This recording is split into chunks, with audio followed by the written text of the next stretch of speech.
حضرت عائشہ صدیقہ رضی اللہ تعالیٰ عنہ فرماتی ہیں ایک عورت تھی اور اسے نبی پاک صلی اللہ تعالیٰ علیہ وسلم نے وہ کلمہ پڑھ کے مسلمان ہوئی، مدینہ طیبہ آ گئی تو حضور نے مسجد نبوی شریف میں اس کے لیے مکان، ایک سادہ سا کمرہ ساتھ مسجد کے بنوا دیا، وہیں رہنے لگی۔ اکثر وہ سیدہ طیبہ کے پاس آتی تو حضرت عائشہ صدیقہ رضی اللہ تعالیٰ عنہ فرماتی ہیں وہ بڑی باتیں سناتی اور آخر میں کہتی وہ ہار والا دن بھی بڑا عجیب دن تھا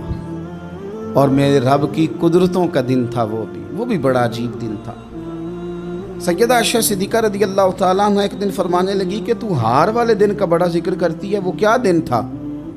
تو خاتون کہنے لگی اماں جی وہ دن تھا جب میرے رب پر بھروسہ اور مضبوط ہو گیا،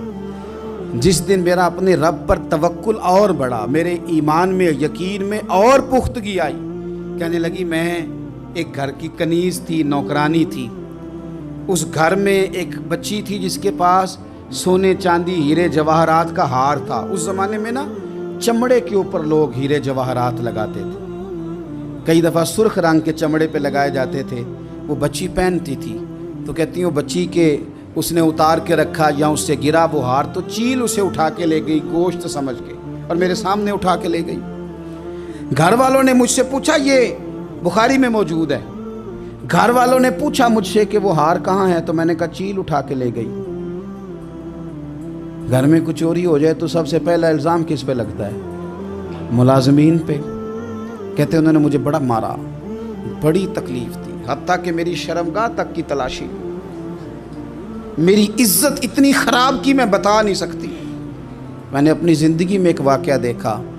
ایک امیر گھر میں چوری ہو گئی، ملازم کو اتنا مارا کہ وہ چارپائی پہ پڑ گیا،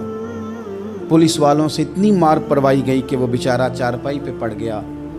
اور پھر وہ اتنا بیمار ہوا اور کچھ دنوں کے بعد پتہ چل گیا کہ چور تو اپنا بیٹا ہے ان کا، پھر اس کا انتقال ہو گیا۔ اب وہ سیٹھ صاحب اور گھر والے آ کے مرنے والے کے کان میں معافیاں مانگ رہے ہیں، کان میں۔ تو میں نے ان سے پھر کہا تھا کہ یہ تو اب چلا گیا ہے، تمہارا زور چلتا تھا نا تو تم نے قانون خریدا اور تم نے اسے جتنا ہو سکا تم نے اسے مار پڑوائی، تمہارے پاس جو عدالتیں تھیں تم نے وہاں کارروائی کی، اب ایک عدالت قیامت کے دن لگے گی۔ یہ کمزور تھا نا،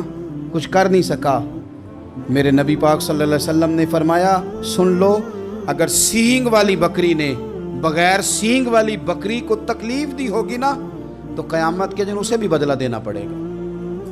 کہ تیرے پاس سینگ تھے اور تو نے اسے مارا تھا۔ وہ خاتون عرض کرتی ہے سیدہ عائشہ کی خدمت میں کہ مجھے بڑا مارا، مجھے تکلیف دی، میں کہہ رہی تھی کہ میرے سامنے چیل لے گئی ہے پر وہ نہیں مان رہے تھے، اماں جی انہوں نے مجھے بڑا مارا۔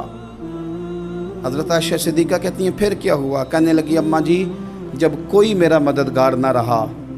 مجھے تکلیف دے رہے تھے، رسوا کر رہے تھے، تو میں نے اپنے رب سے مدد چاہی، میرے رب کی طرف میں نے توجہ کی، میں نے کہا مالک اب تو ہی میرا مددگار ہے۔ کہتی ہے وہ مجھے مار رہے تھے تو وہ چیل جو ہار لے گئی تھی وہی لے کے واپس آ گئی اور ہمارے سروں کے قریب لا کے اس نے جب اس ہار کو پھینکا وہ مجھے چھوڑ کے سائیڈ پہ ہوئے، وہ میری بے گناہی جان گئے، لیکن آپ کو بتاؤں اس دن سے میرا اپنے رب پر یقین اور بڑھ گیا۔ مجھے سمجھ آ گئی کہ جب انسان پورا ٹوٹ جاتا ہے اور جب کوئی چاروں جانب اس کا مددگار نہیں ہوتا تو رب تو ہوتا ہے نا، اللہ تو اس کا مددگار ہوتا ہے نا، وہ تو پھر اپنے اس بندے کی مدد کرتا ہے نا، پھر وہ تو توانائی دیتا ہے نا، وہ تنہا نہیں چھوڑتا، وہ تو آنسوؤں والوں کے آنسوؤں پہ بڑا کرم فرماتا ہے، وہ تو قسم پرسی میں آ جاتا ہے، اس کی رحمت بڑھ کے استقبال کر لیتی ہے۔